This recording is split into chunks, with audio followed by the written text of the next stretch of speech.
Good morning, everyone. Good morning. All right. Thank you for joining us this morning. I hope you all realize there's no basketball game going on in here. That's at the other arena. We're going to talk Enterprise Project and Workday. Much more exciting than a high school basketball game. Wow, it got quiet. All right, very good. My name is John Hershowski, and I'm the project director for the Enterprise Project.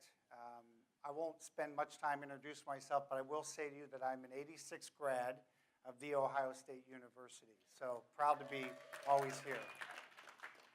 So that's just for the math majors, you just figured out how old I am. Right? All right. We really do have a packed agenda this morning. We're going to have an opportunity here from our Provost and our CFO of the university, and they're going to provide their vision and our vision of this project and where we're going to be going. We will have the ESC, the Enterprise Steering Committee, will have a representative group of that committee that will be speaking for a few minutes as they're going to provide the leadership as they lead the way for us as we move forward. We will have our Workday partners, the Workday team of Workday, Accenture, and Huron. George Sue will come on up and he'll introduce himself, and then also we'll do a little demo and we'll be able to see a little bit of the future. Jim will do that for us. And then I'll kind of pull us back into what most people would think would be the boring part of the conversation, talking about the project. But I will, of course, try to make it as exciting as possible as you could make a project conversation go. We actually have a great analogy that our team came up with around building a house. So I'm going to use that analogy as we work our way through that. We will have question opportunities throughout. So we'll have an opportunity to ask questions of Geoff and Bruce after they wrap up their comments. We'll have an opportunity to ask questions of the ESC members. And then we'll have an opportunity to ask questions after I finish going through the project steps. Okay. Questions.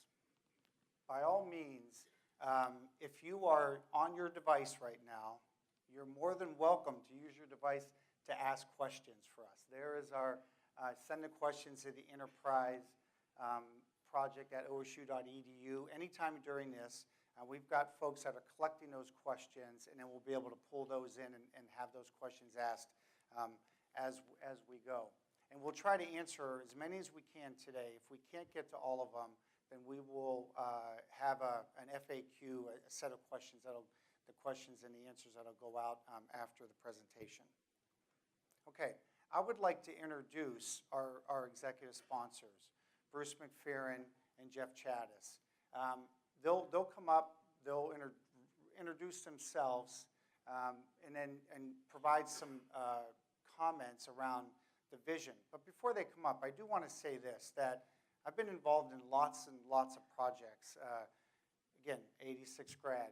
And I am very, very honored to have the opportunity to work with these two individuals. They are all in when it comes to this project and where they want to go with it. And that's invaluable to someone in my role. So with that being said. So John, greetings everyone. I'm Bruce McPheron. I'm the Executive Vice Provost, or Vice President and Provost of the university. I mixed that up because I was just telling some of our new chairs this morning, walking back across the oval from the Union last night, I found a student's Buck ID lying on the sidewalk. So I picked it up and took it back to my office and sent her an email immediately and said, hey, I found your Buck ID. It's safe. It'll be in our office. Ms. Leap will be here by 7:30. You can come pick it up. Later in the evening, I got this email that just effusive, you made my night. This is such an incredible thing. She had no idea who I was. And that's not a problem, but even if she knew who I was, I'm pretty sure she would have no idea what a provost is. You know, I say I'm the mayor of a city of 100,000 people, and Dr. J disputes that. She says she's the mayor, I must be the governor. So, you know, basically between the two of us, we feel like we we end up touching about every corner of the university. You know, I'll just say one thing before we jump into this about technology, Mr. 1986 grad. You know, when I returned from a long sabbatical at another Big Ten university east of here, back to Ohio State about 4.5 years ago, you just created the OSU app. And so I pulled it up, and by golly, there are my grades. And they were really good. Yeah, but they're really old. Winter 1976.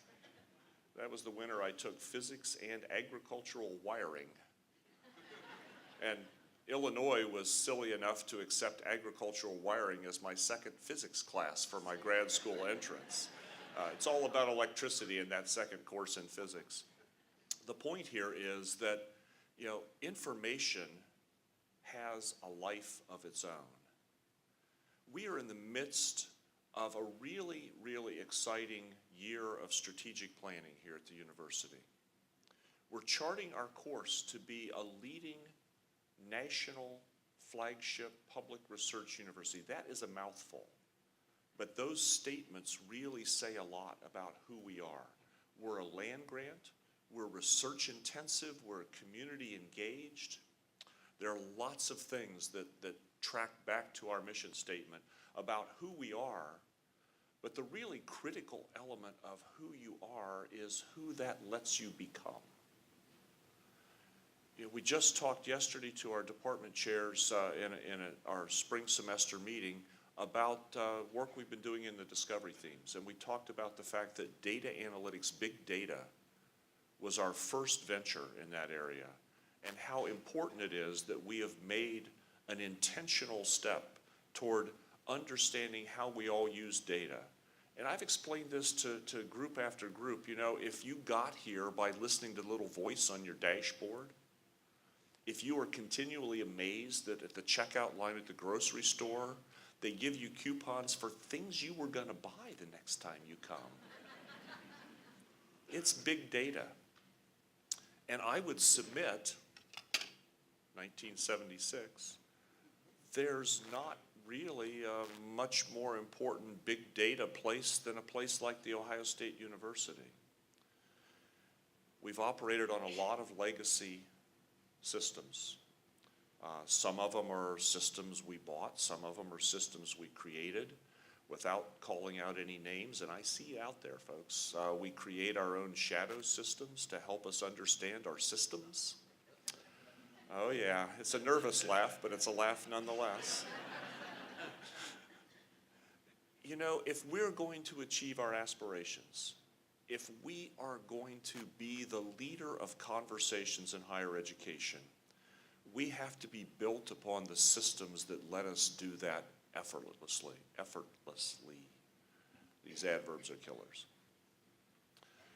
Workday and the enterprise project, we've been making some jokes about whether I should wear pointy ears and he should wear a tricoder or something. I like the 5-year mission idea. Boldly Live long go. and prosper. But you know, this endeavor that we're about to embark upon is massive change for this university. Make no mistake that we understand that we're asking you and us to take on one of the single most massive cultural changes this university's experienced in many years. We're not asking to pretend that it's simple.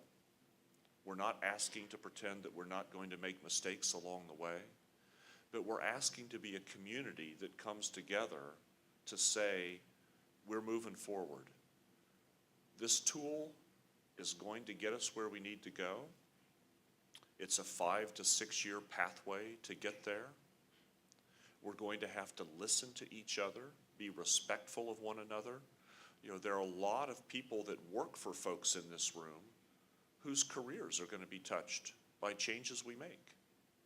And we have to understand that, and we have to be sympathetic to that, we have to listen to that, but we cannot deviate from our goal.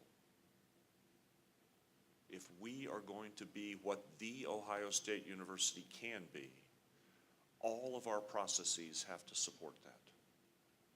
And we think we have a concept, a project, a tool here that will allow us to transform who we are, what we are, and how we do the work we're doing to really accomplish that vision for the future that we are the world's leader in not only discovering new things, but making sure we pass those along to society. You know, this truly is an opportunity for us to reimagine how we're going to operate and what we're going to be. It's not in the hands of faculty alone. It's not about the students alone. It's about our entire community, each of us taking the responsibility to move forward to the kind of work that will get us to the point where we can stand up and say, you know, we're doing everything we can from the chair I sit in, the chair you sit in, to make Ohio State a great place. Geoff, what would you add? Well, first of all, I'm not saying the provost is old, but in 1976, I was doing a 6th grade project on the bicentennial. I want to add a few things. I think this is, oh boy. I'm young for my age. This is such an exciting moment that I almost feel sometimes I'm speechless as I try to think about the opportunity for you all of us together. I was here yesterday meeting with 10 of Gene Smith's emerging leaders and talking about leadership and the institution and the Buckeye Nation, and the themes that emerged were around 3 things. Partnership, that none of us here can do anything alone, and it doesn't matter, medical center, student admissions versus financial, you name it, we're all in this together, and the things that we do best together. And so the second is collaboration, and you all know that had heard about perhaps the Nike deal that Gene and I worked on together, where we took 1 + 1 and got 5. And that was a team of people across the institution coming up with creative ideas. And the third thing, which is thinking big. And at a place like Ohio State, we really do have to think big. And when I first got here, the then president said to me, be really thoughtful as you go forward, because we're a battleship or an aircraft carrier. And aircraft carriers need to move slowly but thoughtfully. What I think has emerged after 7 years is we're not a battleship, we're a flotilla, and that's all of us in this room, and our job is to move forward and lead. The flagship is the leader, right, that leads this flotilla, but without hitting each other and accomplishing our goals. And so as I reflect on this amazing opportunity that this transformation will allow, I think about how each of you can emerge from this as even stronger senior, strategic leaders in your area. And I'll give you a couple of examples of why this is so important. When I first got here, Kris, Devine, and I were working on a contract with the airlines. And so I innocently said, well, how much did we spend last year on American Airlines? And Kris said, let me find out. And 4 weeks later, and it was not anybody's fault, what happened was Kris had to go to all the fiscal officers who had to open up boxes and pull up invoices because our system couldn't tell us the exact number of tickets on American, so we had to do it manually. 4 weeks later, we had the answer, and if you fast forward to the end of the Workday implementation, we'll be able to do that on the phone. And so the time you all spent, had I known, I maybe wouldn't have asked it, but I'll see my grades and my travel. All in one. The second area, Kevin Patton gave me a call one day, and somebody had alleged something you mentioned, that heaven forbid that fiscal officers were keeping separate systems. And somehow this was a violation of Ohio law. Do you remember that, Kevin? And we had to open an investigation, and we had to spend all this money, and guess what? We did have separate systems, but there was nothing illegal. It was just completely inefficient. But you all had to do it because in order to fulfill the strategic needs of your dean or vice president, you could only do that through a system you had to create. And so the exciting thing to me today is how do we together envisage this future, and how do we avoid the trap that many other universities have fallen into, which is they've implemented the software but not made the transformation. So they have the system, and I just saw Joanne nod, because it's HR, it's every piece of this, where we could just flip the switch and say, great, we have a new system, but we didn't take advantage of this historic moment to rethink how to free everybody up from what I call the repetitive and the mundane to focus on the strategic that propels the strategic plan that Bruce just talked about. So what we're going to talk about today, I can't think of anything better other than it is integrally linked to the success of our strategic plan. So if anyone in the room thinks, oh, it's just a software conversion, not true. Right, and the only way it will work is the partnership and collaboration across this room and the assumption of good intent by everybody, whether it's a challenge at the med center and the way a process is done there. Or if it's HR or student or financial, thinking about the best answer is critically important, and the only people that can do that are in this room. So to me, it's as much us thanking you for embarking on this journey. I know that a lot of you have spent a fair amount of time looking at systems, and I remember Mike Hofherr asked me to fly out to California, and we visited all the vendors, and when I saw the power of Workday and what it could do, it defined for me transformational, and I hope it does for you as well. John, we're happy if there are a few questions. We will likely defer any technical questions to what you'll hear later. Trust me, you do not want me answering. Likely would be not even a possibility. If you have a question about the insect you found in your kitchen, we can talk. Or our credit ratings. That's right. Either Yeah. of those. I always love the battleship or aircraft carrier metaphor. My son is an active duty sailor. He's a petty officer in the Navy. He's a rescue swimmer, and he spends his time sitting in the back of a helicopter and deploys on an aircraft carrier. And I think the metaphor for me really becomes quite personal, because that is a huge ship that doesn't turn fast, but it has help when it's time to turn. Those helicopters, those other ships are off around it, surrounding it.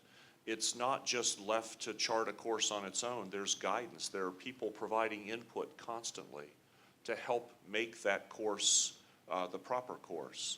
And to me, that flows right back to a project like this. This, in fact, is something that will require the insights of everyone in this room and beyond. We will not end up with a product that any of us feels is perfect for us, which is fine. But we will find the right solution for this institution. And Geoff's point about this is not a software transformation, this is a transformation of a university to achieve its aspirations, is exactly the message. Very good. Thank you. So,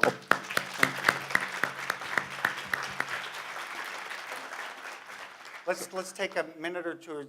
Are there any yes, online so I'll put up questions? with, John, don't worry, the questions aren't mine. I'm glad you got the, I actually am glad you have the email to the technology. Now, if we were doing this the right way, and I've done this at a number of events, you would be tweeting me.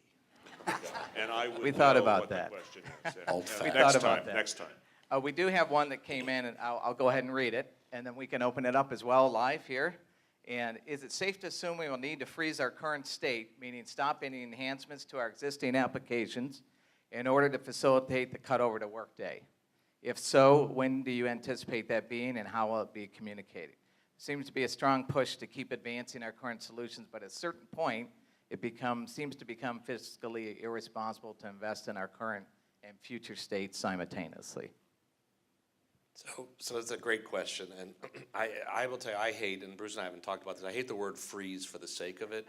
I would like to rephrase that and say, how do we prioritize? Knowing that we have this massive transformation and this massive effort, what other things are absolutely critical that we keep focusing on? Because I think it's very dangerous to say, we'll stop everything and just do this, because we'll have unintended consequences. Having said that, it seems to me very unlikely that we can continue every single project that each of you has identified that we'd like to do in the next 3 to 4 years. So it'll be a discussion in the coming months as we begin to roll it out to say, which projects can we push off for a bit, which can we roll in, and which do we still need to do in order to fulfill the current fiduciary role and the aspirational transformational role. Okay, so we do have a couple minutes. Are there any questions from the audience that anybody? There must be somebody with something on their mind. Let's hear what you have. I'm happy to run around and give you the microphone. We have Shelley over there as well. Anything? This is your good chance. Class, Okay. Bueller.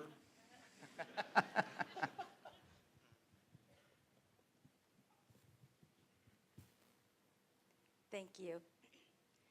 This is Linda Montano from the Office of International Affairs, and my question has to do with international transactions. And so, is Workday designed for us to be able to do things in foreign currencies and that sort of thing? So I'll take Provostian privilege and say, John? I don't even know what he just said, but George? No. So the answer is yes to that question. I'm not sure how many languages that the product produces, right, is on, but it's multiple languages. And from our perspective, we will be able to do the work we need to be able to do from the system perspective where Ohio State has reach into. Can I add, it's an excellent question. Last night I got a text at about, Mike, what time did Doug, 9 o'clock, 10 o'clock, saying, hey, our 5 students are safe in London. Thank God. That was another manual process, phone calls, emails. If this transformation takes place and we have the travel data and all of that synced the way we hope it will be, we'll know on our phones instantly when there's an issue who's in a country, and then hopefully very quickly thereafter that they're safe or that that's something we need to deal with. Linda's point, I think, also is perhaps, maybe I'm overinterpreting, but I think it's also the business processes, keeping track of how visas are in place, et cetera. And so my assumption has been that we've got the capacity in here to link all of those different elements, students as well as our faculty and staff employees. 26 languages is what we heard. The Workday student isn't quite as advanced quite yet, so we will continue to do synapses, at least initially, is the expectation for international. Can you give her the...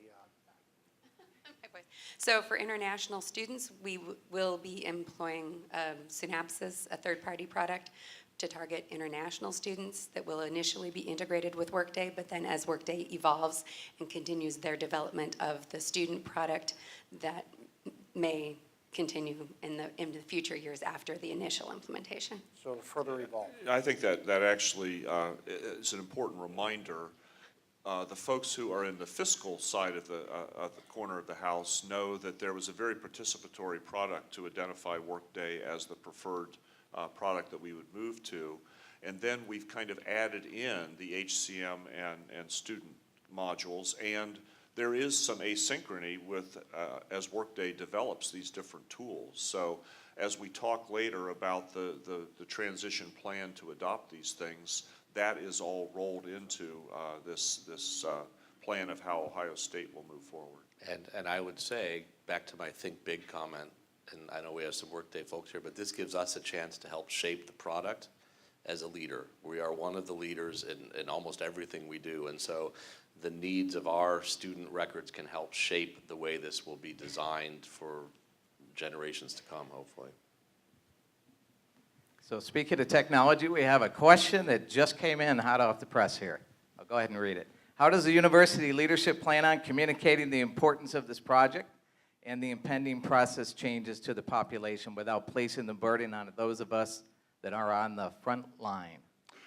Well, this is day one, but it's an important question. I mean, you have to hear from us that we feel this is important, and I think our employees even more need to understand that we're not assuming this is easy for anyone. We have, I look at this and I see all sorts of different things that roll together.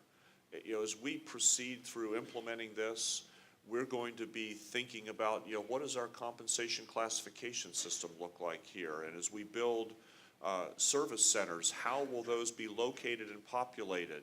How do we change our business practices? I think the most exciting thing for me is that as we do this the right way over coming years, we will actually develop better career opportunities for our employees, because we will be thinking about their career trajectory through a system that is really so tightly integrated that we can think about the next professional development activity that an employee at level 1 might need to think about the next step in their career. Our goal in doing this is not just process improvement, convenience, it's the alignment with our strategic plan and our strategic implementation. But at the very heart of this is a commitment to the people that make up this university, that we're thinking about their lives, their happiness, their satisfaction, and their opportunities. And I think that is directly on our shoulders to be sure that we continue to communicate it. It's not today and we're done talking to you, it's all on you. This is a partnership even at that level as we go through the next years. So in the absence of information, people will make things up. So we're committing to you, and everyone in this front row is committing, that not only will we have a kickoff, but we will be designing ongoing communication to make sure people understand what the next steps are. Having said that, this entire room has to be part of that solution and that rollout and that constant reinforcement of what information do we need. Is it a weekly blast email? Is it, for those, if there's anyone left not using computers, is there something on paper? What's the frequency? These are all really important questions, and it is a very critical commitment we have made that we will have multiple pathways to ensure that the information is available on an ongoing basis. Geoff and Bruce, thank you very much. Pleasure, and Thank you. thanks to all of you. Appreciate You're it. gonna be part and parcel of this success, and I appreciate you showing up this morning to learn about this, and more than that, I truly, truly appreciate the partnership as we go forward. I do as well. I'd like to add my thanks and ask each of you, this is probably one of the most complicated things we will all do, and if there is something you see that we need to know, dang, not bugs. Thinking about the rest of my day. Let us know, and let us know before a problem becomes a problem as we go on this journey together so we can help make sure it doesn't become a problem. And thank you again. Thanks, folks. Thank you. And I do see other questions coming in, so thank you so much. Keep them coming in. We'll try to get to them throughout the program. We certainly appreciate them. Great questions coming in. Thanks again, Geoff and Bruce. If you do see Geoff or Bruce leave before 11:30, it's not because they're losing interest. Is it because there's other things that are going on during the day? Actually, I'm going to have the ESC, some of the ESC members come up here in a minute, or come up to near the stage, and they're kind of in a similar situation. They may be able to stick around for the whole duration, but they may not. Again, it has nothing to do with my inability to keep everybody excited about being here. So again, thank you very much. And speaking of the ESC, so the Enterprise Steering Committee is made up of 12 individuals. We're going to have 6 of those individuals speak for a couple minutes. This is a critically important aspect of our project from our governance structure.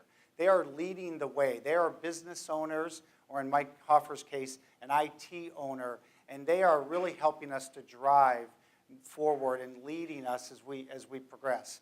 For the folks who, there's a couple folks that aren't going to be able to be here and won't come up, but I just want to recognize those individuals. So we mentioned earlier that we have Team Workday. So we have 3 representatives from Team Workday on our ESC. It's Randy Hendricks from Huron, Ryan Gates from Accenture, and Mike Lopez from Workday. I think Mike is not here today due to his schedule. However, and then also we have a couple people from the university that are out on vacation. Can you believe that? On vacation, that aren't going to be able to be here. But having said that, let's have the 6 of the folks that are here are going to be participating. Come on up here. And they are Joanne McGoldrick, Mike Papadakis, Vern Granger, Kris Devine, Mark Larmore, and Mike Hofherr. So I'd like for each of these individuals, and Joanne's going to lead us off, to speak a little bit. Before though, I turn it over to Joanne, just 30 more seconds. And there's another really important group to us called our enterprise sponsors. They're the day-to-day folks that work with us multiple hours per week as it relates to making sure that we get it right when it comes to the business and technology. So just bear with me here, 30 seconds. If you're an enterprise sponsor member, would you please stand up? I know you're here.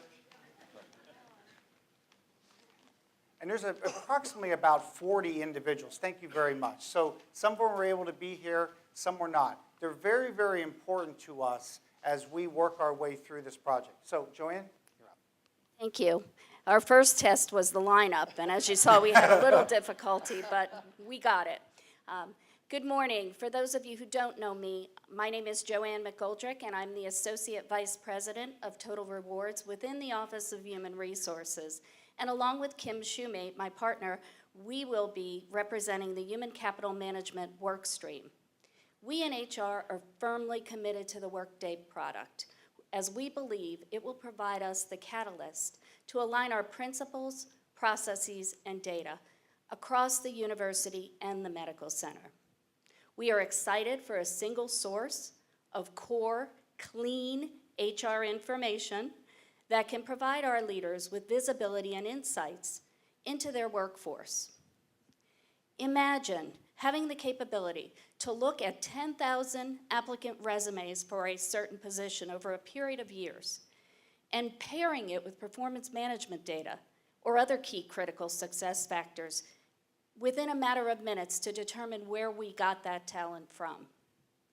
Better yet, what if we had a searchable career profile database for our internal talent to maintain, and then we looked for those key critical success factors that they have, talents and capabilities, and we used it for internal promotion and placement.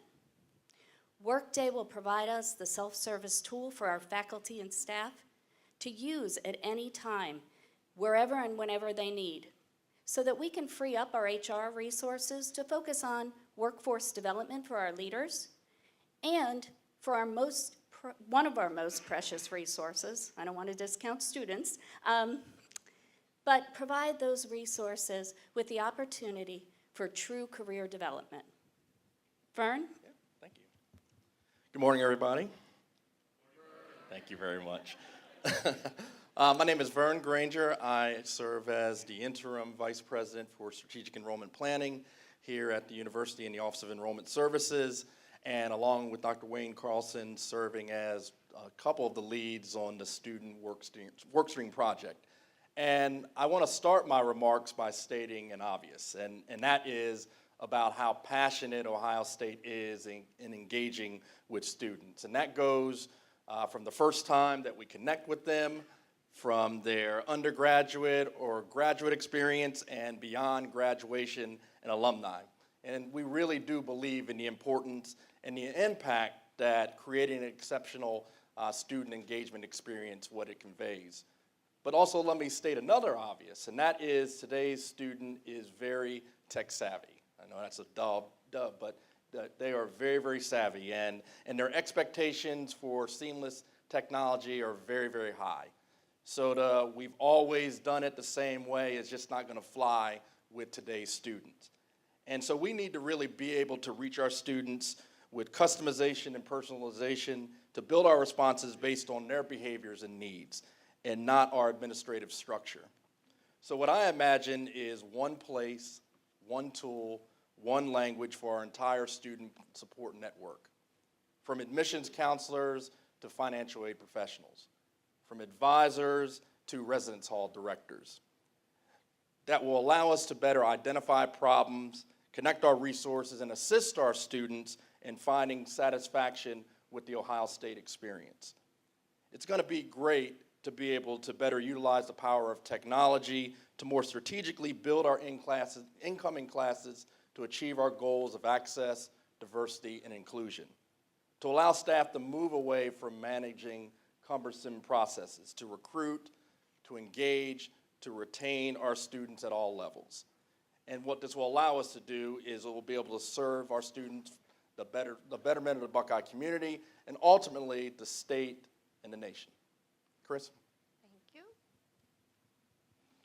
Hi, I'm Kris Devine. I feel like we were just here, at least some of us, a few months ago, kicking off the finance project. So I really wanted to start off with saying, for those of you who have been at this for a while on the finance side, thank you for your time and talent. I think that's really critical. It's been incredibly powerful for us to learn through this and do business process reengineering together. And I'm going to thank you in advance for your time and talent you're going to contribute to us for the next few years, because it's going to be a journey. I think what's really powerful from my perspective on the finance side specifically is the ability to get operational, drillable, real-time dashboards to make informed strategic decisions. And that can be for all of you in this room, it can be for department chairs, can be for deans.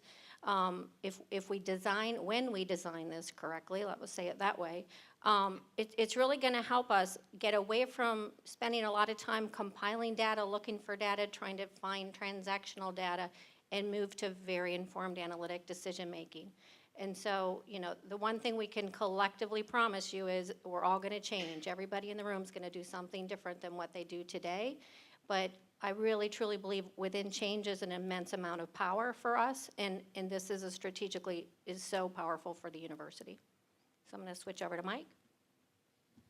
Thank you. Good morning, everybody. I'm Mike Papadakis, University Treasurer. I kind of straddle, I guess, between student and finance. I have student on the bursar side, finance on the treasurer side. So the thing that's powerful for me, the thing that I remember when we went out to visit Workday last summer, was the phrase, the democratization of information.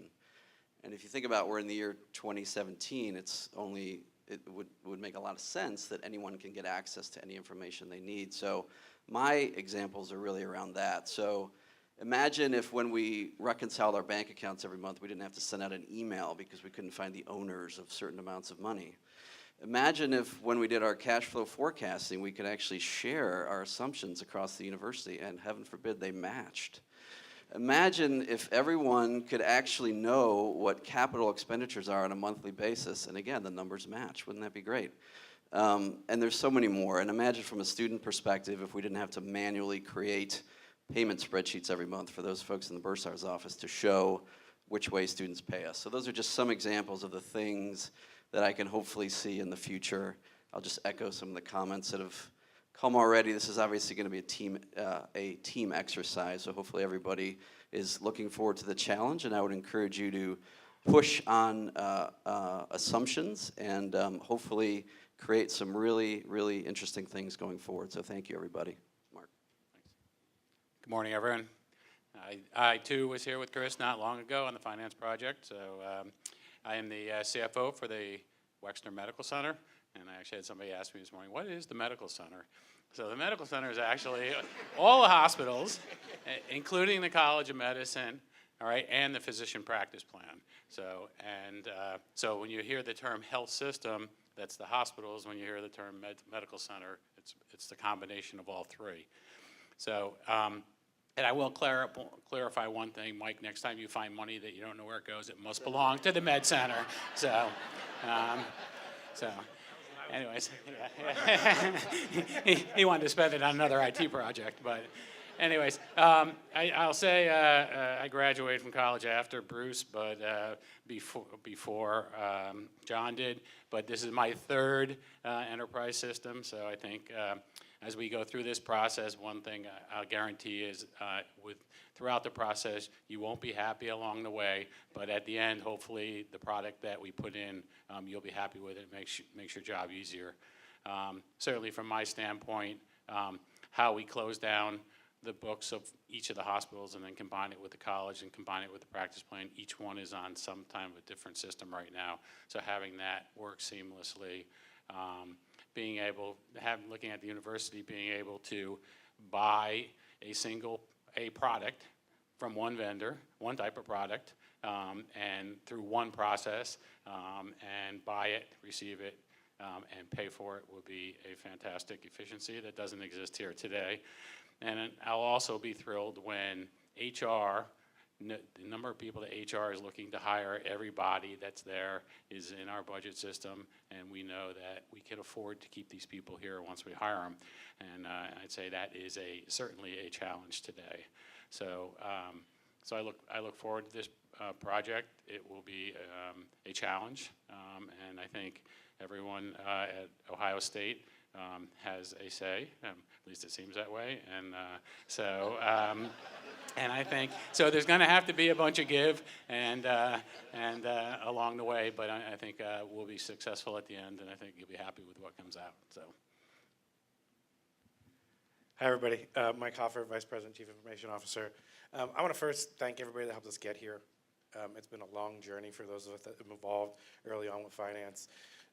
Geoff and Bruce, a lot of phone calls and plane rides and dinners and meetings and phone calls and plane rides and dinners and meetings.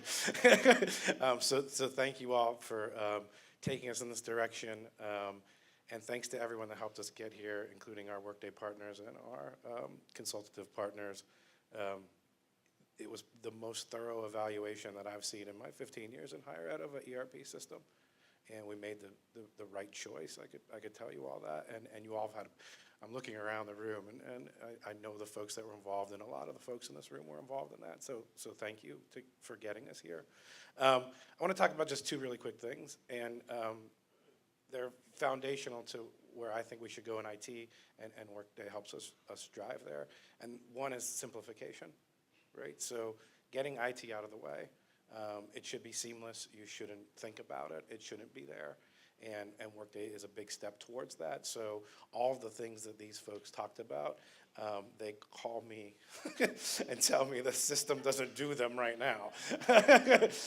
So whether that's finding data that matches or how long it takes to get data, simplifying those processes is going to be key, and having data that we could all rely on and believe in, and everyone giving the same answer is a big outcome.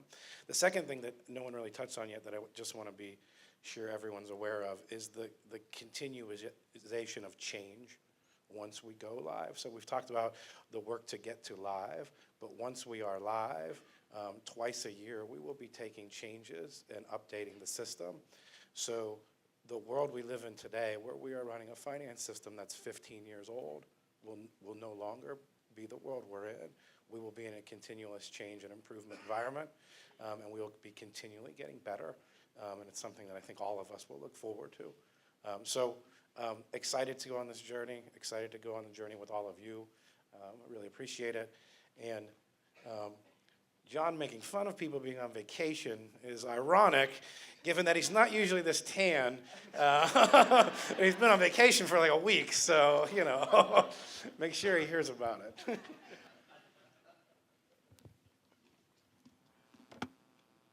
Okay, thank you.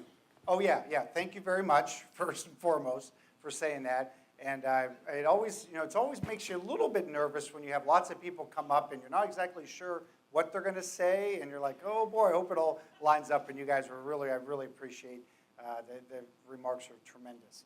Rick, questions? Yeah, it sounds like we have time for questions. I do want to remind you, we're happy to take in-person questions here. It's not often you have quite a pool of talent up here like this, so I would invite you to take advantage of it. A couple questions did come in through infamous technology live here.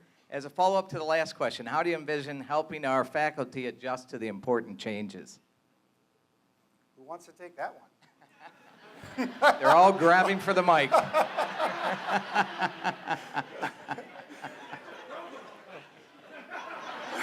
Okay.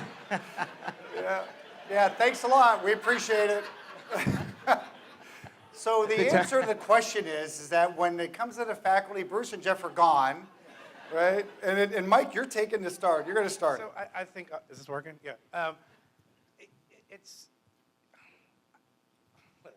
Let me say this the right way.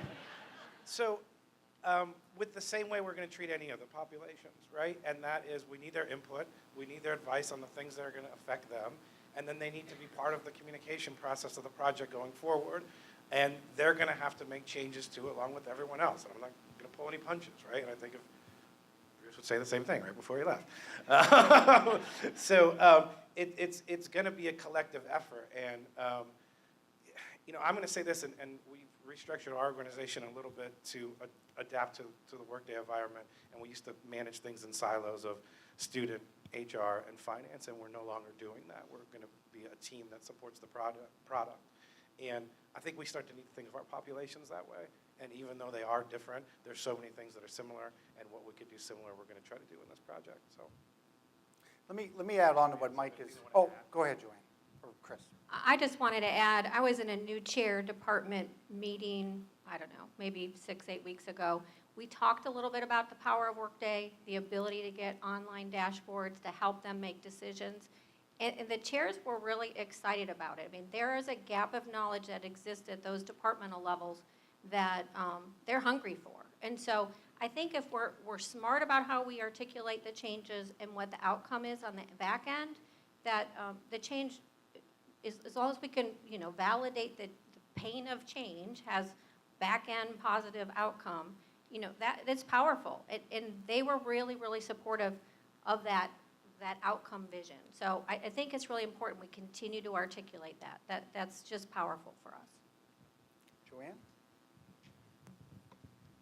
So many of you know we have at least a few faculty committees out there, and we're going to use them to help communicate the message. We've already started with the Faculty Comp and Benefits Committee and the Faculty Council. They're aware of Workday, and as Kris mentioned, they are hungry for the information.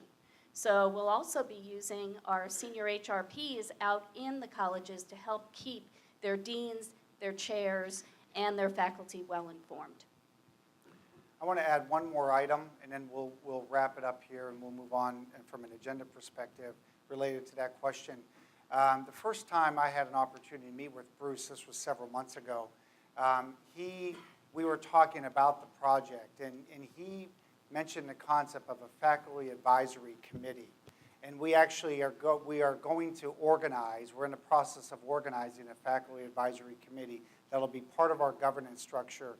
And he personally, with Geoff and these folks right here, are going to populate that committee in a way so that we get the respected, influential individuals to help us as we work our way through this. So I think that's a tremendous aspect of our project structure moving forward. So thank you very, very much for your time. Thanks for coming up here.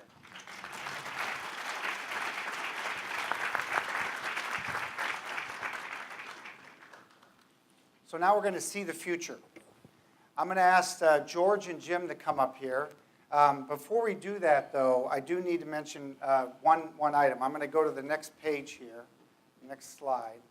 So this is the safe harbor statement. So just, this demonstration, right, that you are going to see is what represents Workday today as we speak. Regular Workday releases, and Mike Hofherr mentioned this, come every 6 months.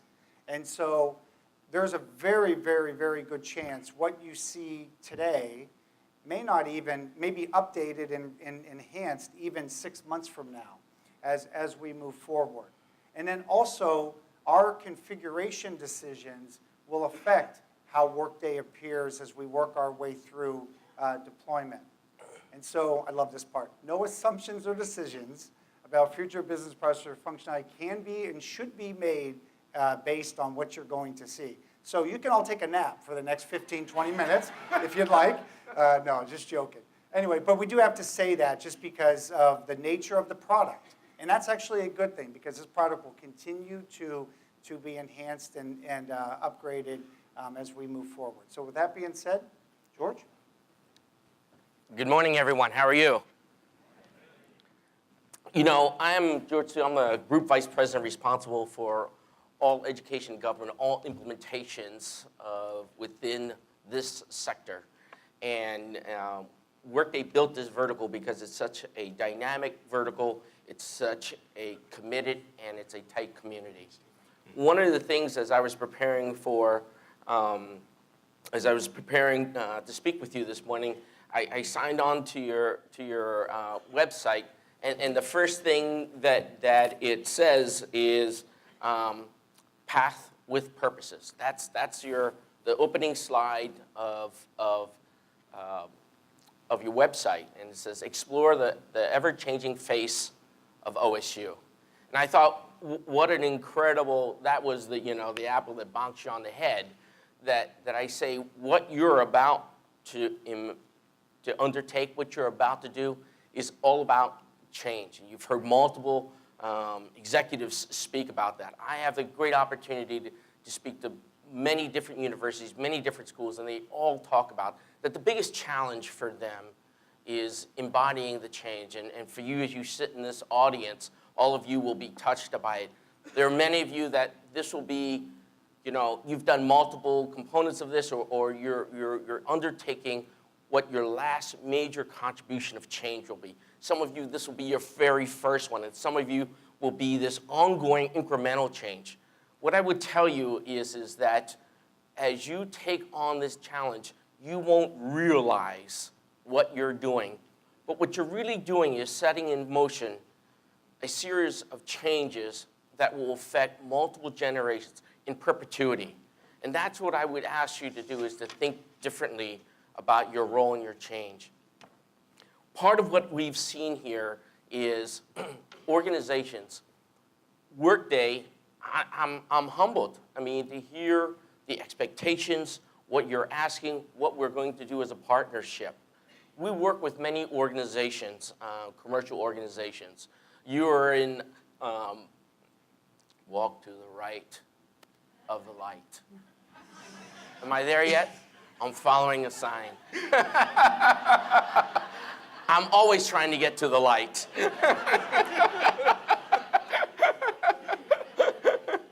I was looking for the X. Stand here. The other thing that I would tell you is that what makes up Workday, it's our customer base. We're very transparent.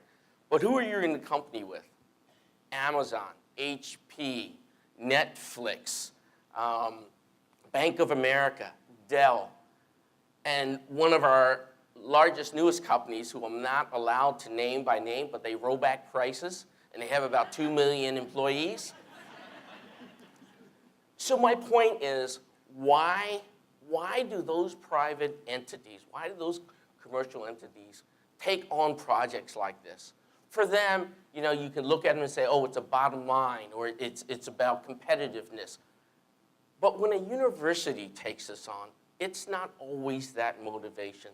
The motivation that drives all of you is a commitment to the social and your strategy of what you want to do for a school system, what you want to do for the university system.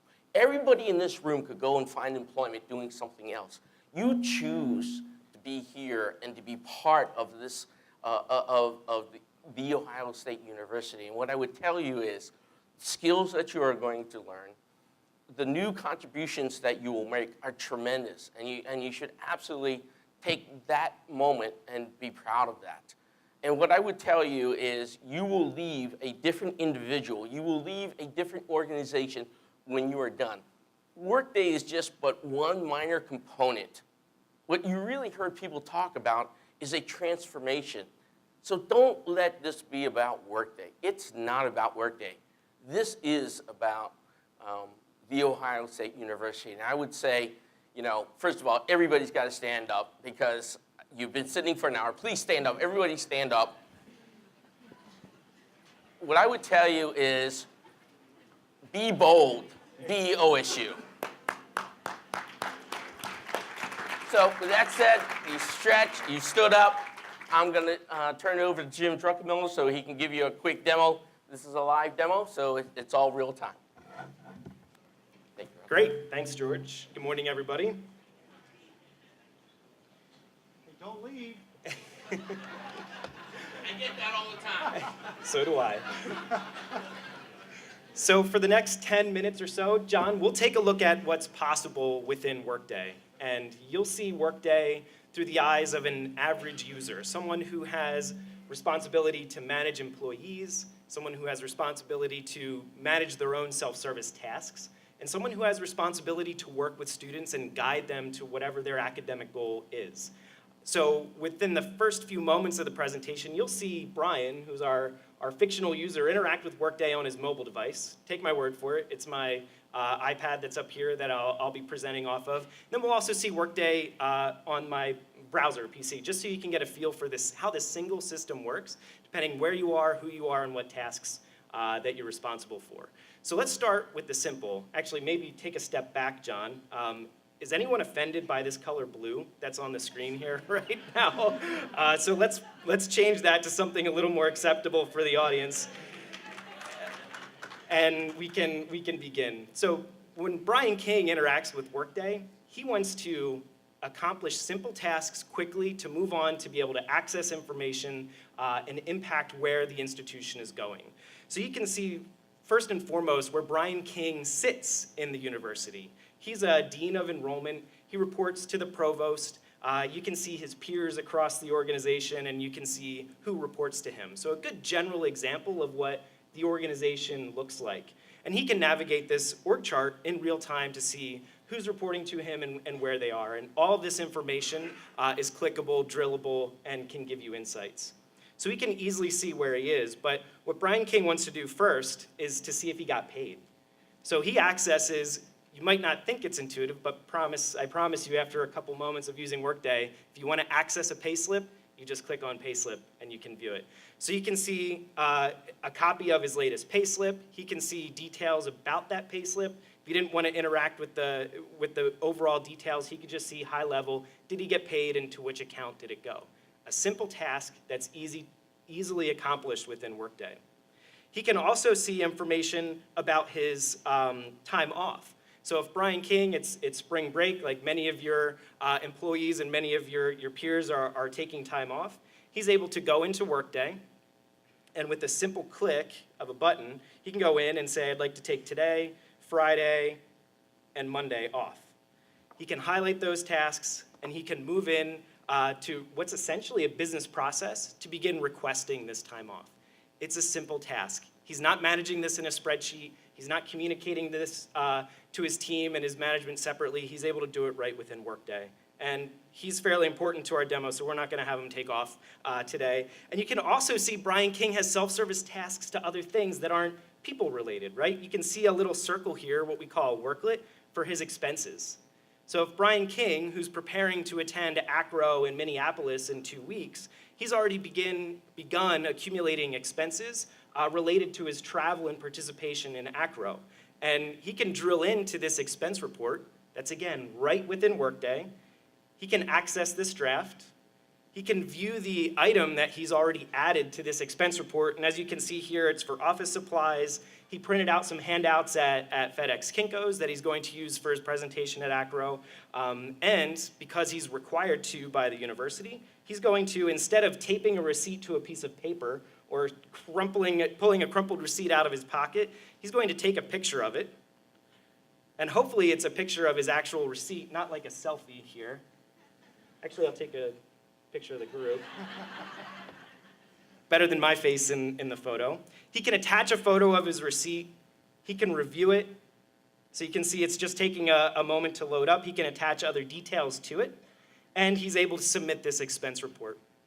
So one of the things to keep in mind, again, is not the fact that Brian King can view a payslip or take time off or enter expenses, right? It's that he's all doing this in the same system, and everything is driven by business process, which makes it easy to manage. So he can go in and submit this, and now his manager has instant approval and instant notification. He can see where his expense report is, and the manager can go ahead and approve it or reject it.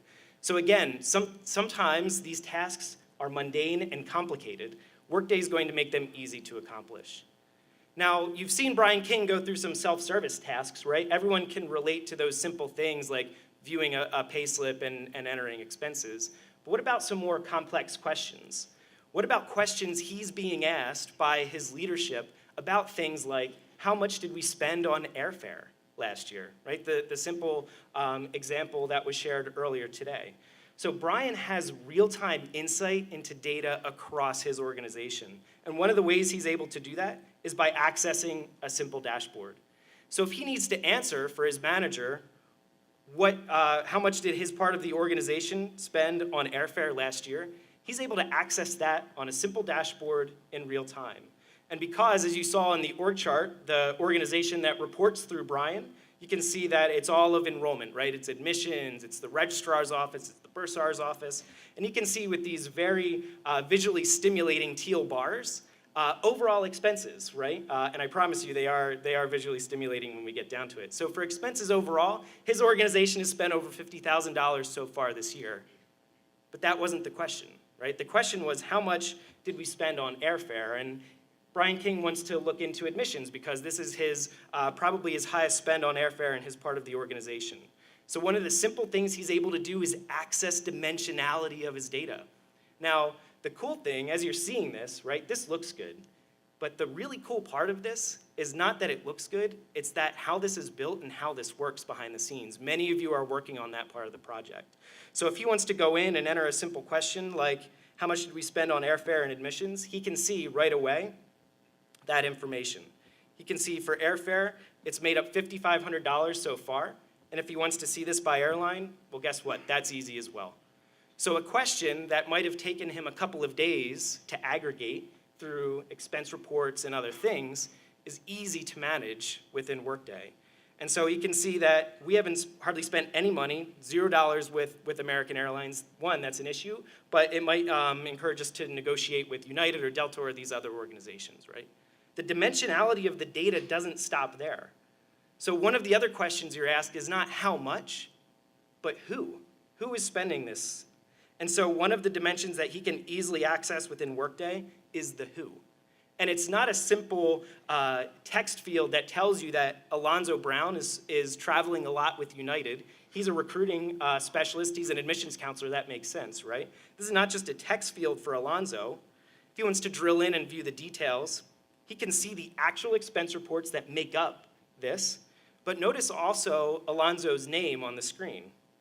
He can drill in and see details about Alonzo, right? So this ties what has historically been completely separate data, your talent, your HR data, from your expenses, your financials data.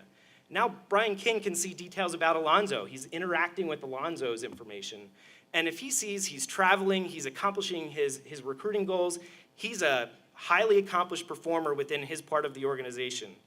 Well, with these related actions, Brian can take action on Alonzo. So he could go in and say, if he's one of the top contributors in admissions, now he's not going to get that from just his expenses, right? So there's other details that are involved in this. But if we want to give him a promotion, we can go in, change his job, move him to a different part of the organization, or maybe with those related actions, we just want to give him a one-time $10,000 bonus, right? Very common practice here at the university, right? Now, again, this demo is about what's possible, not about the actual implementation of Workday. But try to do that in your current systems, right? These are the things that are difficult. The real-time weaving in and out of information is difficult. It limits the ability for you to gain insight and to make decisions. And it also is really painful at times for those of you who are pulling this data together to work with. And it might, what has historically taken 4 weeks to pull together, I can easily share real time within Workday with management. And the person who's asking the question, how much did we spend or who, I can collaborate with them in real time.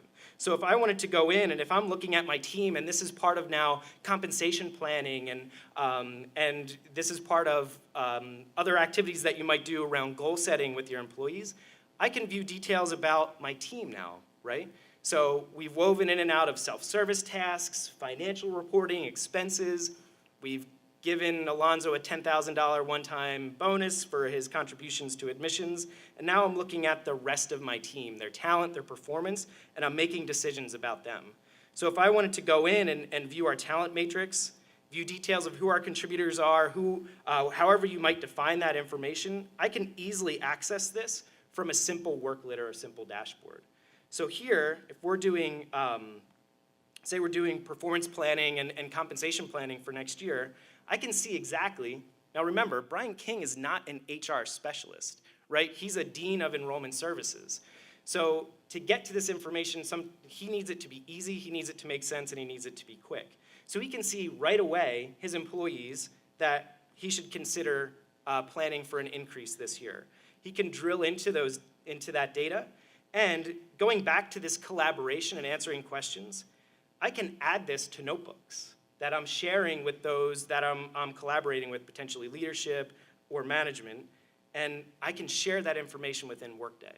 So in the past of bringing a binder, or printing out a spreadsheet, or trying to search through information on a table, now you're collaborating using a mobile device, right? You're using an iPad, and I've shared this notebook. We're going to talk about increasing Valerie Rodriguez's pay, and I've shared this with the provost and the president with whom I'm meeting later on today.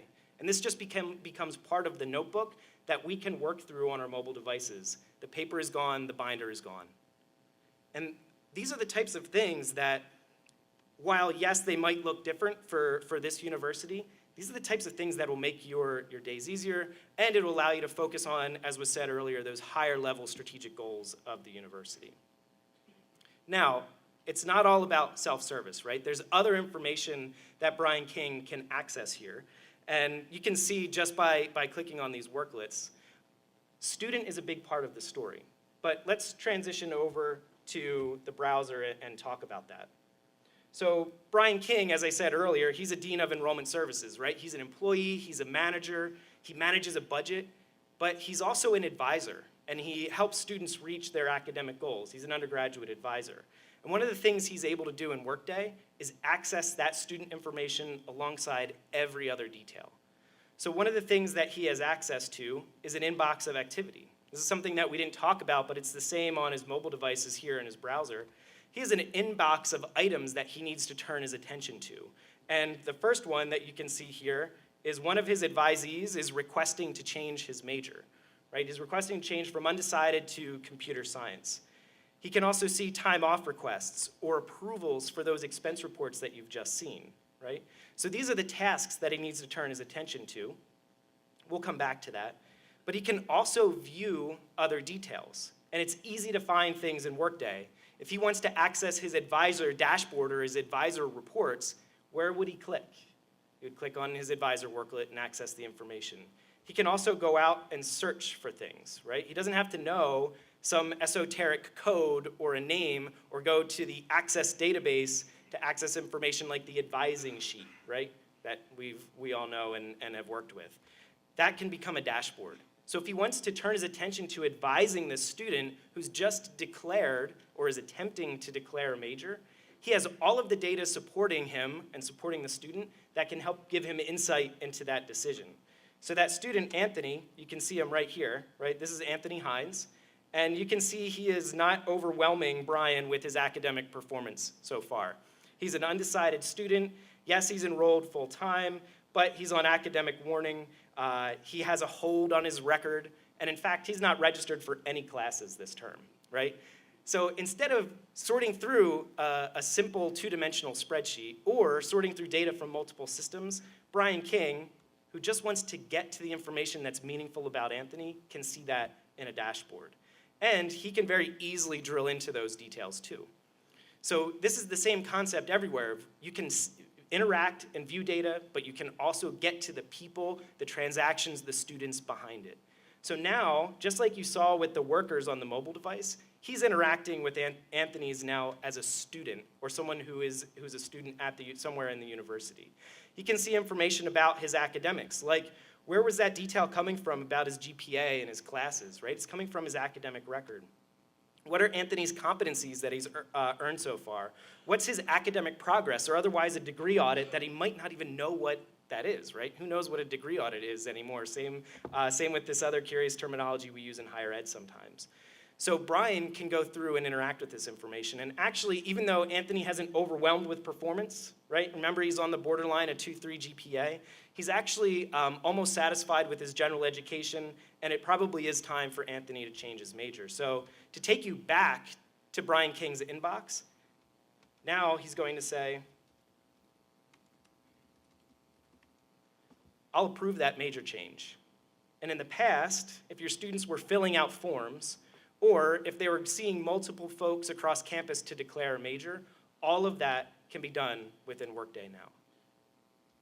And Brian King's moving on with his day. So to summarize what you just saw for the last 10 or 15 minutes or so, you saw what's possible in Workday. You saw self-service information, you saw access to financials information, you saw high-level access to student information, and there is so much more to talk about. And these are the things that you'll be working on over the coming months and full duration of the project. And I hope you all are as excited about it as we are at Workday. And at this point, I'll hand it back to you, John, and we can move on through the agenda. Thank you, Jim. Great. Let me just. Jim can now take a breath. Yep. Jim, his face is starting to turn blue up here because he wasn't breathing. He just kept talking, which is great. That's hard to do very fast, and I appreciate that. That's really good. Okay, so I'm going to try to go through this in about 28 minutes, 29 minutes. Now keep in mind, what I'm going to go through in 30-ish minutes, I've taken 2 days to do in oral presentation. So I'm going to try to have to go through this pretty quick. But it's important information, I think, for all you to get a feel for kind of where we are and where we're going and how we're going to make this happen.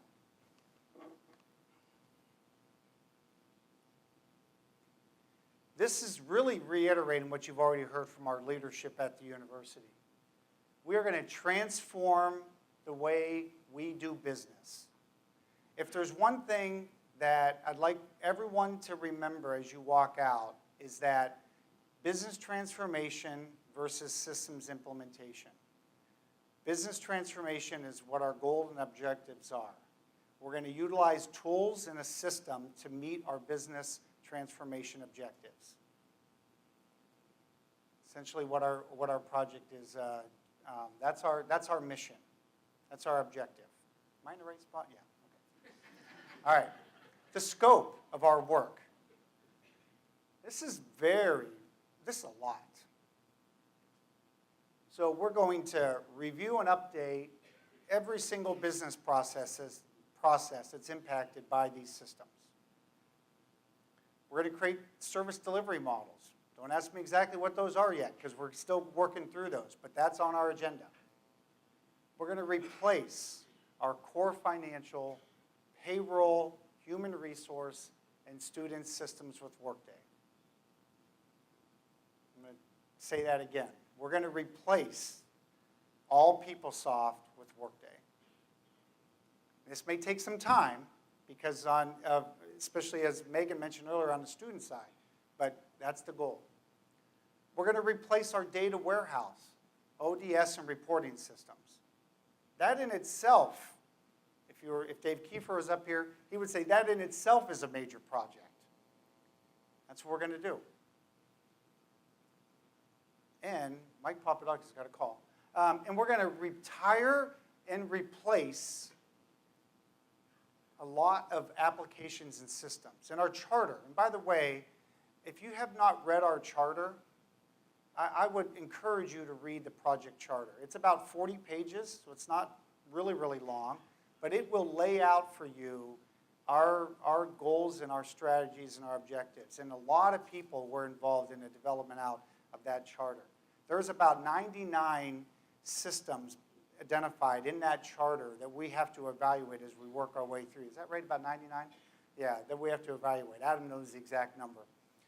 So this is a lot of scope. A lot of scope that we have to work through. And all of you will be part of that. Our guiding principles. Actually, these were our guiding principles that Mike Anderson developed for the finance project. And we just adopted them as we've rolled finance into the enterprise project. We are going to adopt streamlined, simplified industry-leading best practices. We're going to be forward-thinking. And we have to be forward-thinking because we have to be adaptable, because the upgrade process in Workday is totally different than it is in the current systems. So as we work our way through our project, we're going to start that process. Matter of fact, Dave Kiefer's objective is that we have our operational model in place a year before we go live with the first systems, so that we have practice. We can practice that as we work our way through it. We're going to foster an environment of collaboration and transparency. I think Geoff and Bruce and the ESC hit that point. And we're going to proactively engage. There will be communications, probably more communications than you would like to have, but there will be lots of communications. And having everybody in this room here today is tremendous. It's just tremendous for us as a project to see this. Okay, how do we get there? Okay, so who in this room has went through the process of building a house? Just raise your hand. Most people. I didn't ask you to stand up because I was afraid you'd all leave. So, so when you build a house, right, there's some things that you have to think about. You have to be big enough for the whole family, right? So student, HR, finance, payroll. This is going to be a new build, but it's not a custom build. Custom is not a word we like to use in this project. Configuration, yes, that's the C word we're okay with. Custom is one that's a little bit, we can't customize the software. We want a smart, a strong homeowners association. Think of the association as Workday. They're going to do some of the work for us on an ongoing basis. Maintenance of the infrastructure. Right? The infrastructure won't be here. It'll be up in the cloud in their data centers. Smart and high efficiency and resource efficiency. And flexible to meet our future needs. So, our first phase of the project, which we are in. We started this on February 1st. And we are in what we call plan and foundational design, plan and foundation. So from a house perspective, it's developing out a rough schedule. You're going to see our rough schedule here in a few minutes. It's identifying a budget, an estimate, right? We have that, right? It's a little bit, the estimate will be revisited at the end of this phase because of the fact of what this phase entails, but we have a budget, we have an estimate. We're identifying and hiring the team. Okay? A key aspect of this phase from a house perspective is the needs versus the nice to haves. And I can't remember which individual mentioned it, but that will be something we're going to have to work our way through, is do we need this versus nice to have? And then our lot and foundation. So how does that translate into our project? Again, we're going to have a rough schedule, right? We have that. We're going to validate that schedule through this phase. We're going to validate our budget, our estimate. We're going to build our team. We are building our team. We're already challenging Mike Hofherr from a space perspective over at Mount Hall. The OCIO moved into Mount Hall, and literally a couple months later, I said, hey, Mike, we don't have enough room. He's like, oh, man, come on. Just moved in. But that's the nature of the project. We're going to have strategic direction and transformation opportunities. One of the key aspects of this phase of work is identifying what are those transformational activities, business process transformation ideas that are doable and impactful. As we work our way through this, I continue to remind the team that it's okay to have an idea, but if it's not doable and it doesn't have a major impact, then let's try to find those. And that's in process. We're working our way through that. Working with the ESC and the executive sponsors and the enterprise sponsors. I don't know why I'm holding this up, sorry. We're also going to identify system requirements. And then we're going to create, in the Workday lingo, we're going to create our foundational data model. It'll be the data model that will be our basis for the key data elements across this one application, because it's not three, it's not HCM and student and financials, it's enterprise. And that foundational data model is an important aspect of what we will do this phase of work, and that's already in process as we have started on that. So that's what we're doing right now. This phase of the project will end at the end of July. Just like this meeting will end at 11:30. We'll get you out of here. We've got to stay on schedule. Architect, that's next. Now, for the folks who were involved with the financials project, we were in Architect, right? When the decision was made to roll financials into the broader enterprise project. So, as Kris mentioned earlier, some folks in this room have already been involved in the Architect phase. That's the phase we'll be moving into in the August timeframe. So from a house perspective, it's laying out our floor plan. It's making sure that we understand what the building codes are and the standards, that those get aligned. Again, it's not custom, right? But we can do our exterior and interior finishes. By the way, I think when we moved in our house in 1995, so I'm a little bit behind on the whole house analogy, so bear with me as we go through this. And then the landscaping design, right? You know, what's it all going to look like, right? From a conceptual perspective. Now, how's that translated into the project? We're going to do our business process design. We're going to identify our configuration of the system.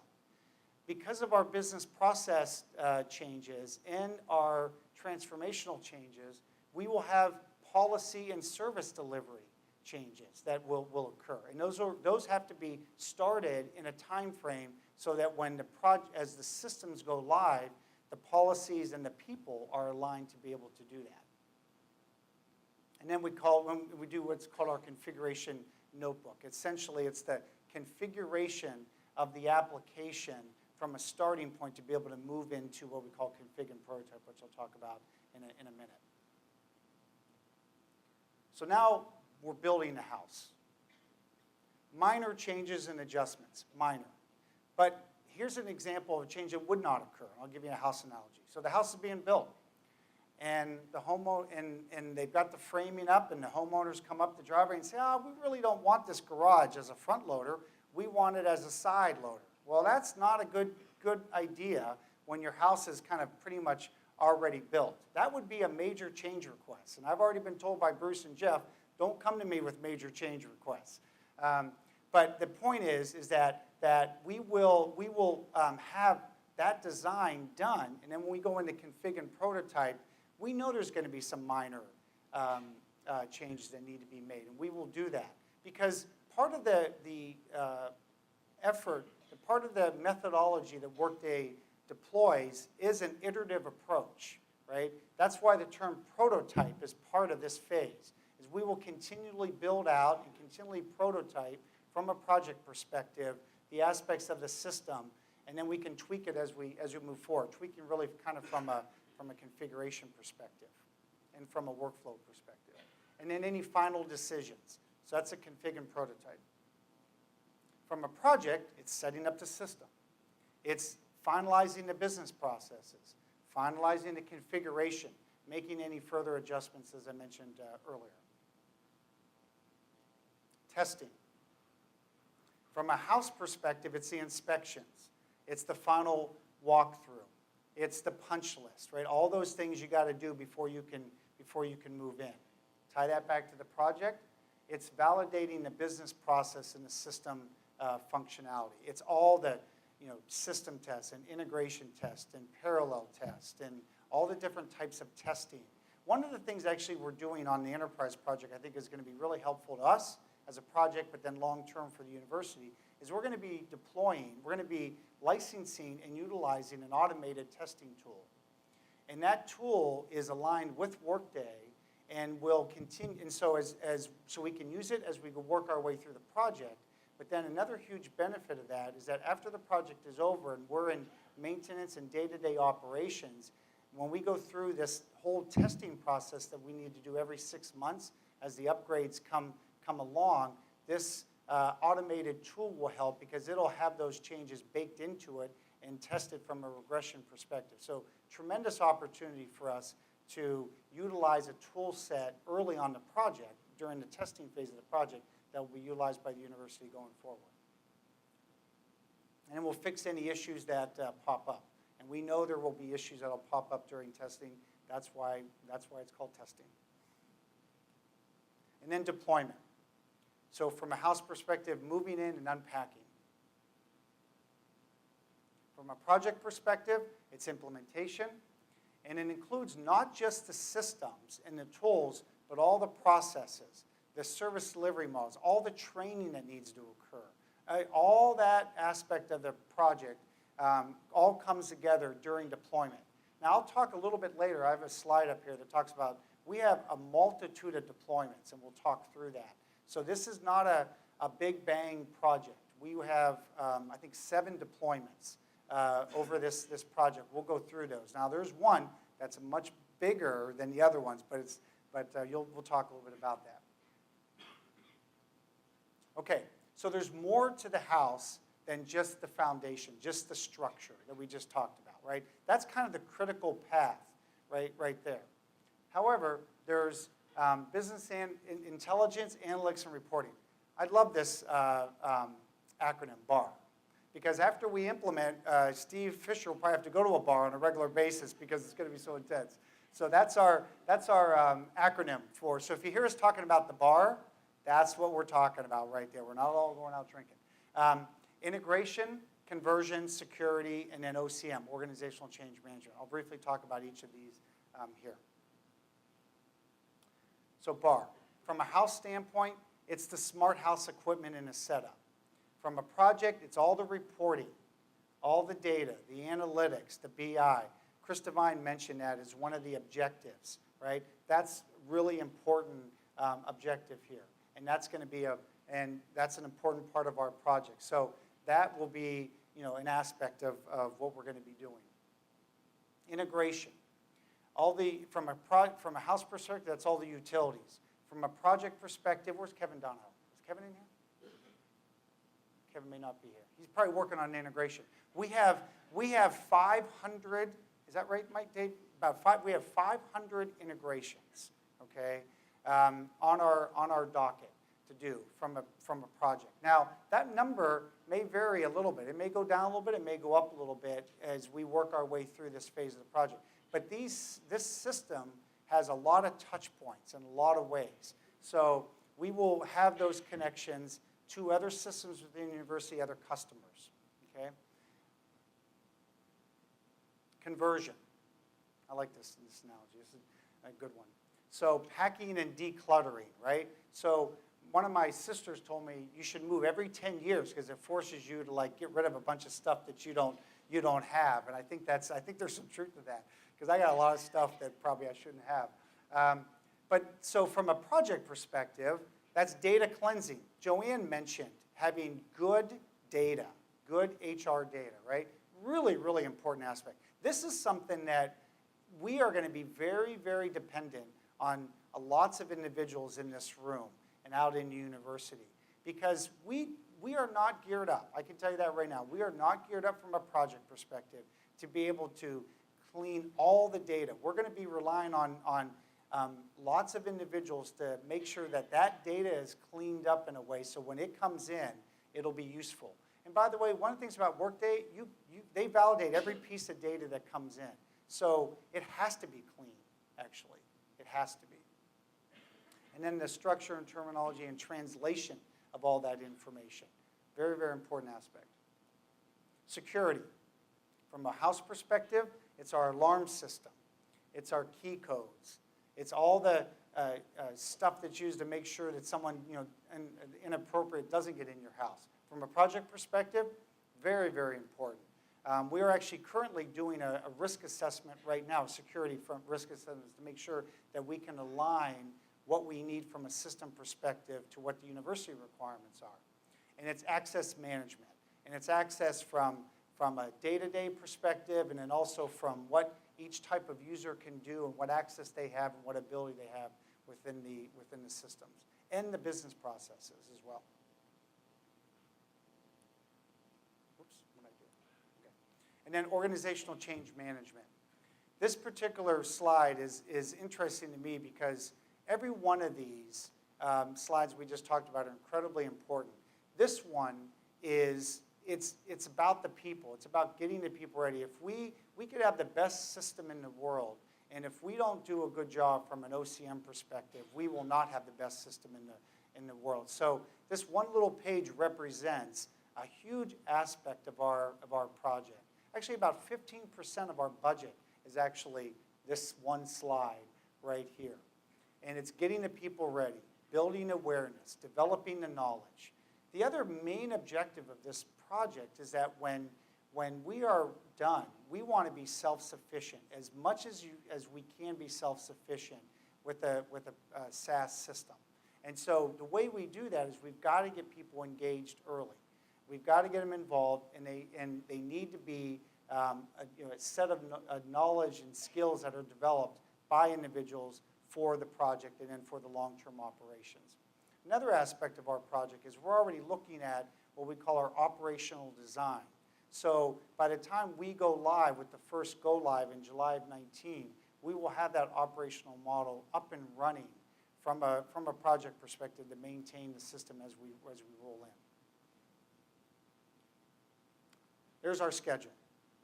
I want to briefly talk about this. I've got a couple minutes. So remember I told you we weren't Big Bang, but we do have the one. You can see the one goes down the slide pretty well. So currently today, our schedule represents, I've got to get over here, represents that we are going to be going live with Financials Core, Grants, Procure to Pay, Core HR Payroll, Student, I'll come back to Student in a minute, and then the first aspect of the data warehouse, or the bar, to support those functions in the July of 19 timeframe. So I just want to let that sink in. So July of 19, a little over 2 years from now, we will have our first major go live. Now, you see the little star there. It says deployment option decision, okay? So at the end of this phase, at the end of July, when we developed this schedule, there were two things that we thought a lot about. One was how crazy we were. No, that's not really what we thought about. What we thought about was is the university ready for this amount of change? Geoff Chatas alluded to it. Bruce alluded to it. Some of the ESC alluded to it, right? And so we want to take a pulse as we work our way through this first phase. And then secondly, will Workday advance their student product enough for us to be able to hit our go-live dates? If you see students, it says 1, 2, 4, and 6. Essentially, we're going to implement student on an academic calendar year, starting in July of 19. And you can see over to the right-hand side where it says what student would go in July, and then it gives you an explanation a little bit of each of those, what's in those buckets for those go-lives. But because we obviously cannot go live if the product isn't there. Now, I will say this, and I'm not a salesperson for Workday by any stretch of the imagination, but Workday has been really good at meeting their deadlines when it comes to developing out functionality over the last several years. So we have no reason to believe they will not do it. But we wanted to put that check mark right there, that star, to make sure that we revisit that to ensure that we're on schedule to be able to make sure the software exists in the form it needs to exist for us to be able to move forward with from a project perspective. So that's why that, if for a reason the product is not there, we will move student 1 year out. Right? That is not our goal right now, right?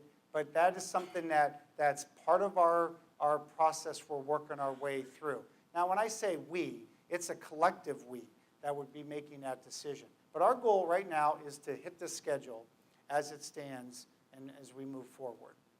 Another key aspect of this is bringing up the data warehouse, the bar environment, to be consistent with these. So you can see there's 7 implementations that will occur over that approximately 2-year period, bringing more information into that environment to support the business processes. Okay.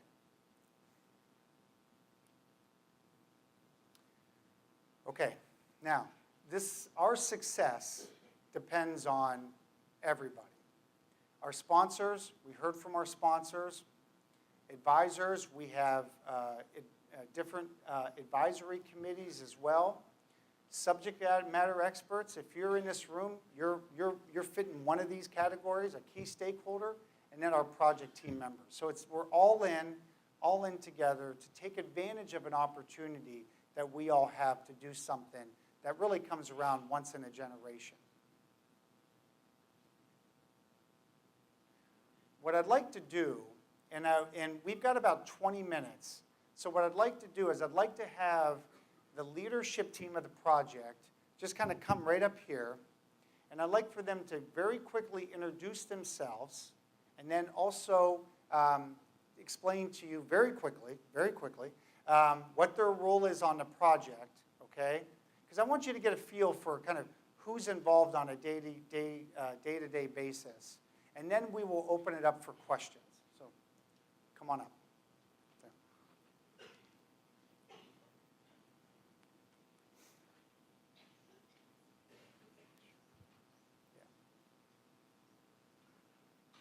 And whoever lands at the far left will go first. And we'll just work our way. We'll work our way. Is there a mic down there? Do we have a mic? Okay, good. All right, well, Lead, you're up first. Go ahead.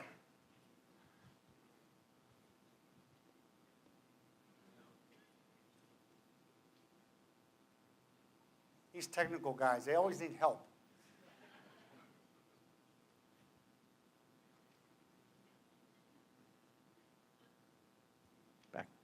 Backup plan. Good morning. All right, great. So my name is Waleed Khan. I'm from Workday, and I will be the engagement manager for the student stream. Hi, good morning. I'm Beth McCluskey with Workday as well, and I serve as the Workday project advisor. I'm Leslie Flesh. I am the OSU component to Beth, so I'm the project advisor from the OSU side. Hi, I'm Dave Kiefer from the Office of the CIO, and I'm leading the technical work streams. Hi everyone, I'm Natalie Sisto-Means, and I'll be one of the business process transformation leads. Holly Ross. I will also be one of the business process transformation leads. So we have the business process team, student, HR, finance, payroll, and then also organizational change management. And you can probably guess the other business process transformation lead. So my name is Sarit Chakravarti. Good morning. I'm Geoff Brady from Workday. I was the engagement manager for finance in the past year. And as we've moved on to enterprise, also engagement manager for HCM and payroll. All right, thanks, Geoff. Mike Anderson, project manager with the university, overseeing the kind of the PMO side of the house, so administration, deployment, and testing. I'm Mike Stevenson. I'm also on the project management team, and I'm focused primarily on all the components of the Wexner Medical Center. I'm Adam Wilson, on the project management team, specific focus on testing. Okay, so I think we've got about 17, 18 minutes, and we're going to take this time to answer any questions. And I guarantee you, even if you didn't have any questions, we'll make up questions to keep you here until 11:30 after. No, just joking. We have plenty. There you go. All right, so go ahead, Rick. And so Looks like I'll take the question. I'll just. Okay. By the way, the reason why they're all up here is because I can't answer any of these questions. I got the right people that can answer all the questions. Go ahead, Rick. Okay, and I would strongly encourage, if you want to get up live and ask something, we'll go ahead and give us a signal. We'll come on over to you. But in the meantime, this first one here. John must be the best speaker I've ever heard in my entire career. Wow. I actually wrote that myself. Yeah, by John Hirata. Okay. There's so many moving parts and functional areas that will be impacted by this transition. Do we have a plan for any critical business processes that might not be supported by Workday? Holly. Great question. Okay, I would say we are, certainly that is a big piece of this discovery phase and the plan of foundation that we're just starting is looking, analyzing all of those business processes. We are not going into this thinking about what does Workday deliver. That's not the first step. Our first step is looking at OSU business processes from end to end, and then we will go and assess the Workday capabilities. And if the Workday capabilities do not meet that or the functionality isn't there, we will talk about next steps. So there'll be next steps working with Workday to see if it's something they would consider building out. And then if not, we'll go down other ways to meet those business needs. Good. Anybody want to add to that? No, they're not. No way. They're not going to that one. Okay, go ahead, Rick. Not touching that. Others in the room? Or just want to, it's your opportunity to stand up from sitting so long. There we go, over here. Right over there.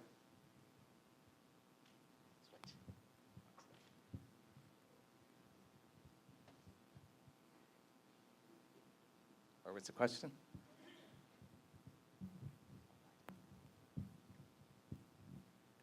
I'd be curious, you talked earlier about some of the corporations that are utilizing Workday.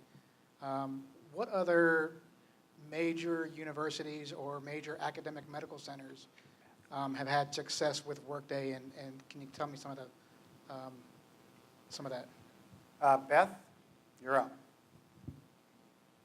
This is great. I just get to say who answers the question. Hi, can you hear me? Yeah, so that's a great question. We have implemented Workday in a number of institutions. So you've heard of some of your competitors. Penn State is currently implementing our HCM platform. We are also have implemented at the University of Washington, University of Texas at Austin. And then another thing I'd like to just mention is that we have over 40 plus institutions of various sizes who have been actively involved in what we call our student design and strategic influencer program for the Workday student platform. Obviously, the Ohio State University is one of those, but over the past 3+ years, those institutions have provided valuable input into the student platform. So again, a number of institutions of varying sizes have implemented Workday. And I'll give it to George to add to this. Great, thank you. So there's actually a couple different ways to answer that question. We have over 75 customers that are higher ed only customers. We also have, well, actually OSU will make the 18th customer that is part of the Association of American Universities. So one of the most elite universities are part of that. So does that start to give you a little bit more clarity about who we're part of and what you're a part of now? Terrific, thank you. Next question. Let's give Sarit a hard one. Okay, others in the audience?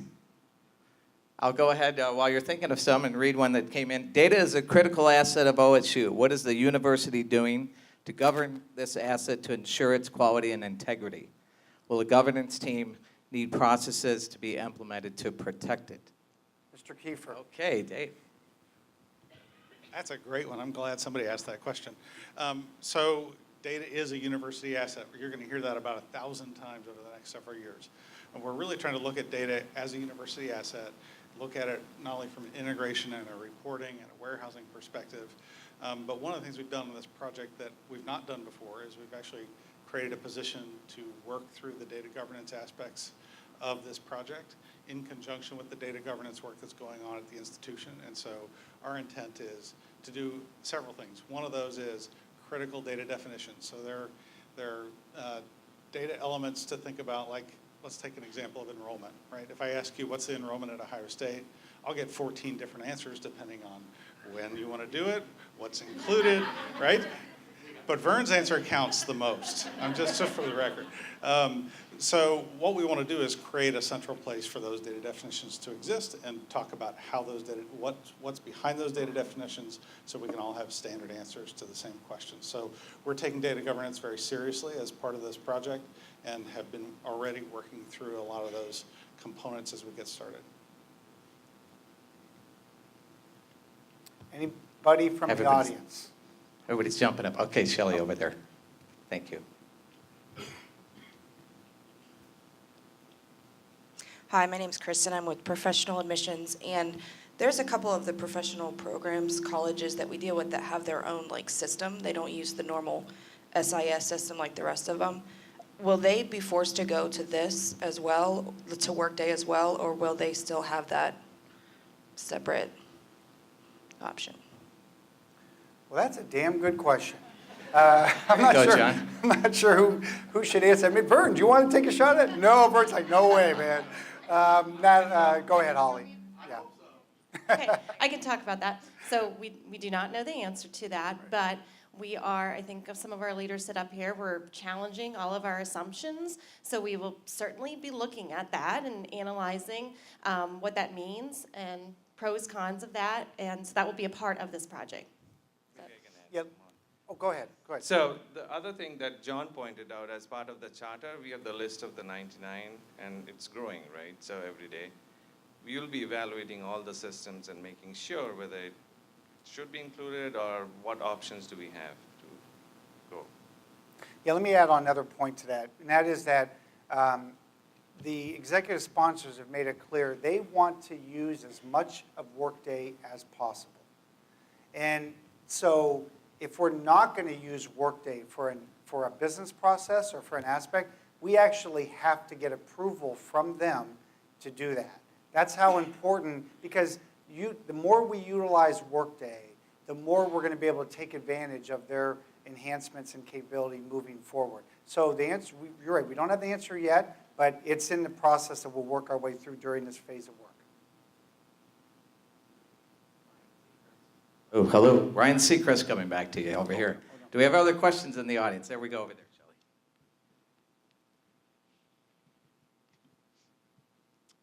Hi, I'm from one of those professional schools that may or may not have some other systems going on.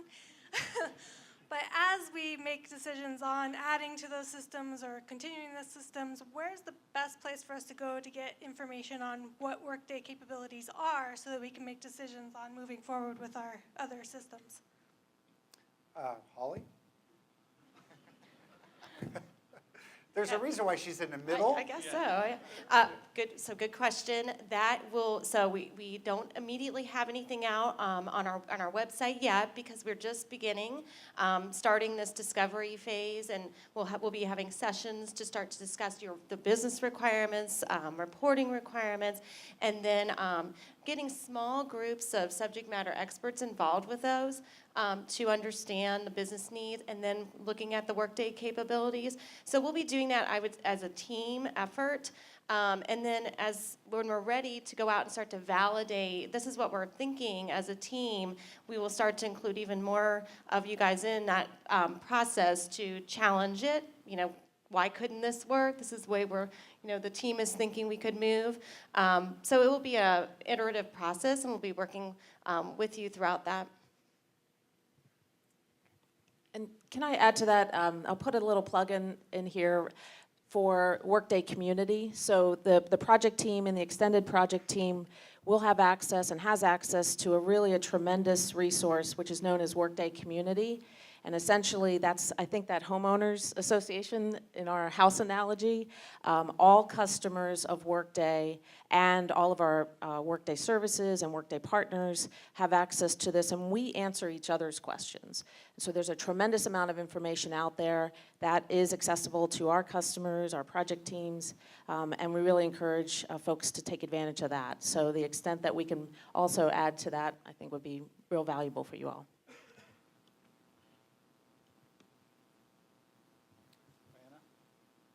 Any other questions? Others? Good chance to stand up, get a question live. We could always resort to holding hands and singing Kumbaya or something. We do have a question that came in here live. Can you explain the concept of two in the box and how this will benefit continuity once the project is implemented?